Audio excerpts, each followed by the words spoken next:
problème est chef de l'État a tourné vers le peuple congolais. Attends la carte na bango, mboka ekufi sur tous les plans. Et bah pesier confiance va relire on va yebi que carte na makambo malamu za. Donc eli koloba sur tous les plans mboka ekufi. Exact. Donc il transport mawa. To ba attention de la ministre de transport to za kana été. Donc il makambo teli courant. Parce que secteur énergie par le mboka développement na énergie. Mais tu as le courant, ça te peut caser là. Surtout que le secteur économique, tout le matin, on doit remati, on se le plie dans le milieu du mouvement. Peuple a souffrir. Donc, on sait na papa. Ferobi papa, tu réunir on même ma peuple, on tient mission dans Nzela. Gouvernement, on est au Bima. Les a gouvernement, on est peuple congolais à solo. Les a là-bas, on était à sa ministre à Kangama na bureau. Nous sommes aussi la mission terre. Peuple bureau, on est ministre, on est sur le terrain. Parce qui m'a mal, même mission on peut qui m'a remballé. Donc, tu limites mon tout à Kangama na bureau. On est ministre. Mais on a pas la climatiser. Papa, peuple a relire yo, peuple a continué nyongo mokonzi mboka. Peuple a lobi talaye. Souffrance est le qui. Mais le côté senga na papa ya mwana. C'est comme qui mingi surtout nous les nous. Biso. Ba kinois. O ba kinois basala relo côté ba kinois fana na wa papa na bango. Ba fana rati ba 50 ans ba ya ba salon ba ni. Afinga ki biso et pas bata mokili mais na moment oyo to ko zwata pour moi mboka ye voter moi mboka 100% azo sala musala et lo ngala ko senga etaki moi na mboka ngana kinois etaki epe kinois ayebi mboka na biso bato wana ko soma ba tomso na ko kata beteni quoi so na moment oyo atanke loko moko o bon c'est ça social vie sociale. Parce que totalement Mandela aza tout neuf. OK. La Mandela aza neuf, na Mandela aza neuf.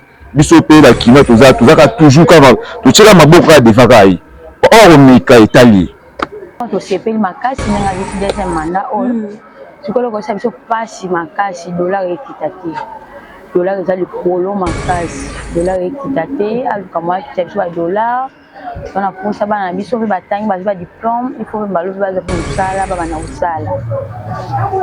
kusala teka ezate ato na wonja yo medical ka teka ezate o vanda banda tongo so biloko teka ezate ato na tia biso biloko si dollar ekiti biloko ekita bon on peut siffler na marché pour que moi tout dans la bien ba biso ba sungola biso to na pota ko teka ezala ba classe bana pe to ba première la classe à ta offert. Va faire la poste pour secondaire offert. Secondaire peut qu'on appelle offert. On a posé offert. Comme ça université n'est beaucoup d'abus.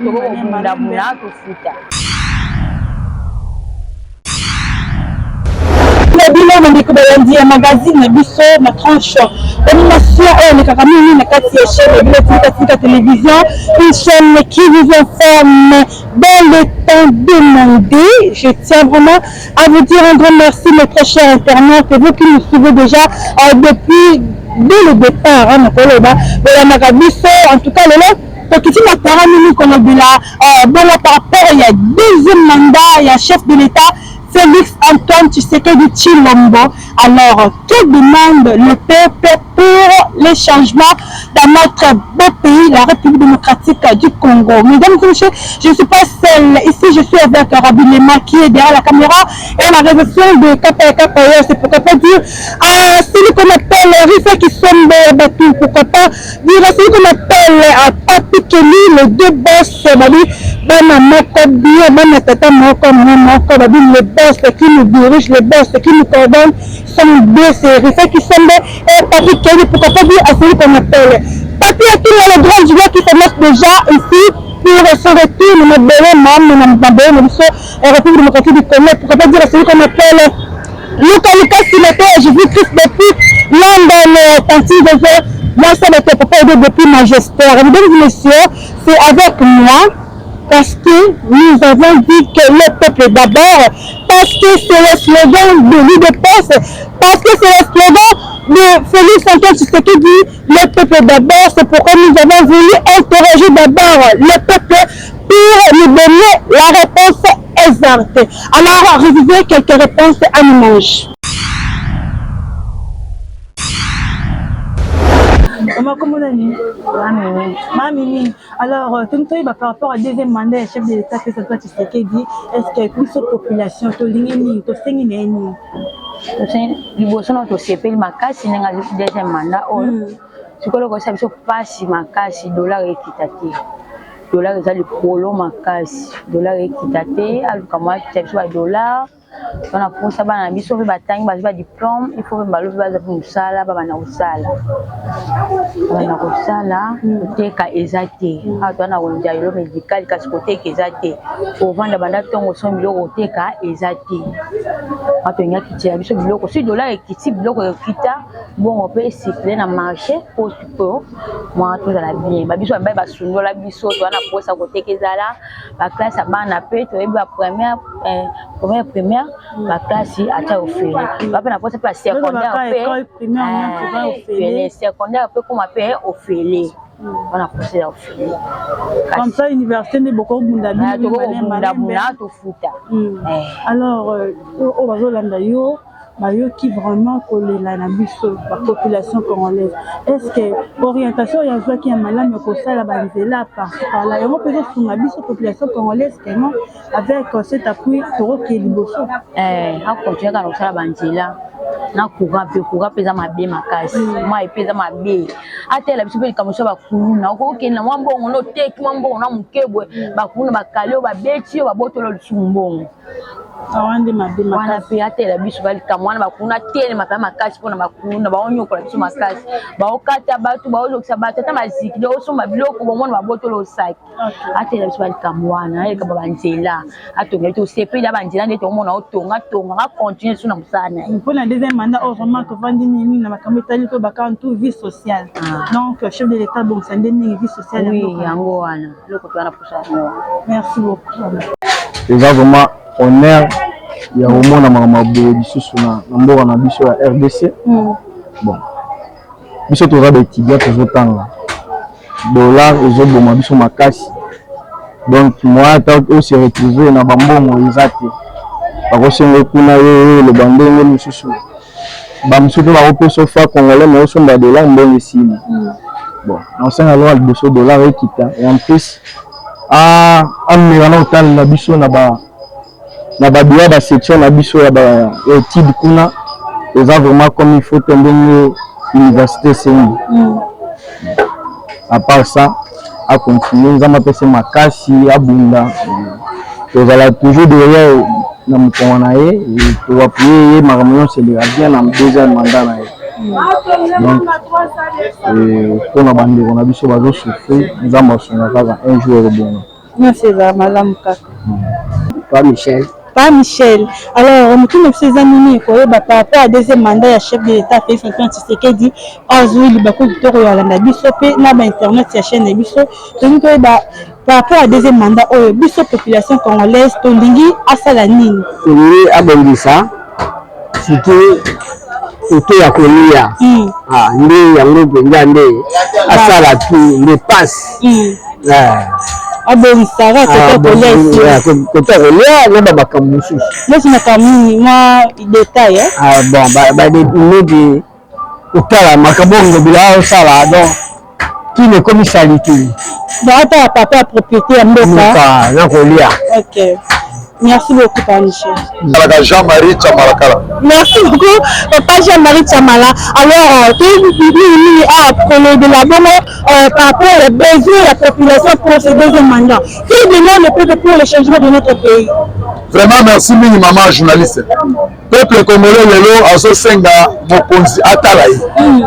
Mokonzi atala peuple ponani. Pour une élection. Peuple congolais a voté chef de l'État massivement.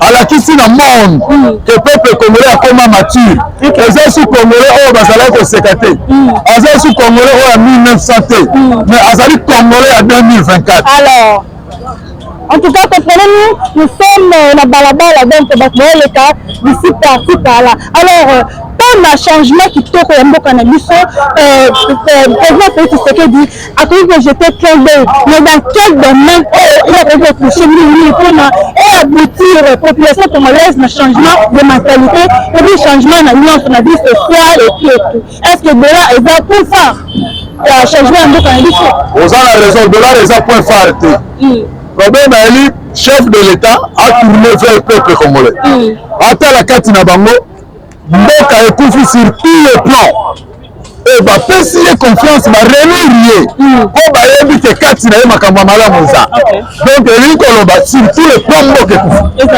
tokei transport mawa toyebaka te so tozala na ministre ya transport te tozalaka na ye te tokei makambo etali courant parce que secteur ya énergie balobi mboka edéveloppamaka nde na énergie mais tala lelo courant eza te peuple azolela so tokei secteur économique kutu koloba te o dollar emati hausse de prix eye na ndenge ya liboma peuple azosouffrir donc oye kosenga papa tolobi papa torelire yo po omema peuple otia biso na nzela gouvernement oyo ezobima ezala gouvernement oyo ya peuple congolais ya solo ezala baoyo te aza ministre akangama na biro misala moko azosalela biso te peuple biso tolingi baministre oyo baza sur le terrain bazokima mbango ndenge biso baoyo mpe tokimaka mbango donc tolingi te mutu moko akangama na biro oza ministre mais oza mpona climatiser papa peuple arelire yo peuple akotisi yo nyongo mokonzi ya mboka peuple alobi tala ye souffrance eleki nde eloko toyosenga na papa yango wana. Merci beaucoup pour ma 5 ans de 2024 à 2028 ou 29 comme ça. Alors je dis vraiment 29 000 populations congolaises et le but est bon. Merci beaucoup papa journaliste. Merci papa maman journaliste, merci papa caméraman. Zambazala liboso. Merci.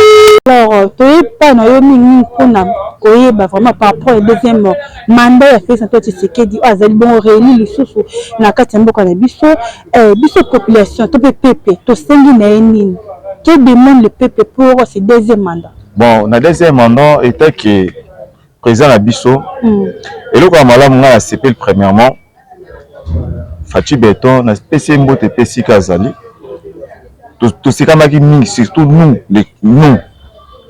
biso bakinois o bakinois basala eloko te bakinois fana ndako ba papa na bango bafana ti ba 50 ans ba na salon banini bafingaki biso et pas bata mokili mais na moment oyo to kozwa temps pour moi mboka ye voter mon mboka 100% azo sala musala eloko ngala ko senga etaki mwana mboka ngana kinois etaki epe kinois ayebi mboka na biso batwande kosoma batomso na kokata betemi kwa so na moment oyo atanka eloko moko o bon sezaka social vie sociale parce que totali manzela aza tout neuf na banzela aza neuf na banzela aza neuf biso pe ba kinois tozaka toujours kama tocheka maboko ya devaka yi o meka itali or meka mala Fachi Beton en Italie or meka Italie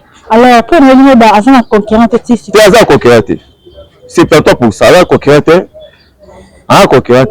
nani susu mo chane juste vie sociale ça bon si kaka quand to penser au la janvier février mars avril aza mutu azaki mo mandat liboso avec maman ba kokoso et est-ce que mandat la biso la kinois yo mona makao kwa kinois lingaka alia bien alata bien à vivre bien amela et lui kinois va vivre yo mo kaza kinois ayebi kinois vivre mingi ya lobileza te apese la mbote sika sala. Merci beaucoup. Merci beaucoup. Take biso ba kinois pe tozaka to bunda malgré ba finga ba kinois mais kinois ce que on a Beton numéro 20 Fachi Beton toujours mesdames et messieurs voilà nous sommes déjà arrivés presque à la fin de cette émission, c'est pourquoi nous sommes venus ici pour mettre un point final, pour clôturer, je vais dire complètement cette tranche d'émission. Mais avant tout, laissez-moi d'abord vous informer sur ce qui se passe dans le Canada. Actuellement, qui peut retenir Nicolas Zanini. Premièrement, faut Jacinthe Biambaka qui ne peut déposer en lettre à destitution, à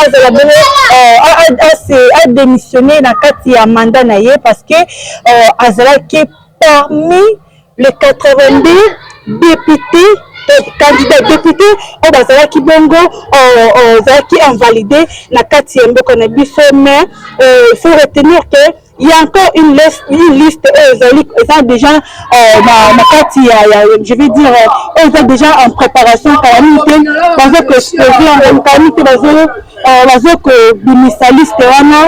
officiellement il faut retenir que bourgmestre Fifi Maswaku depuis depuis le roi, je vais dire à ça qui bongo grand visite dans la police congolaise Mboka na biso puis FARDC Mboka na biso la raison ni pour la motivation motiver qui bongo pour mettre sous sécurité makasi na kasi ya Mboka na biso là. En tout cas c'est un bon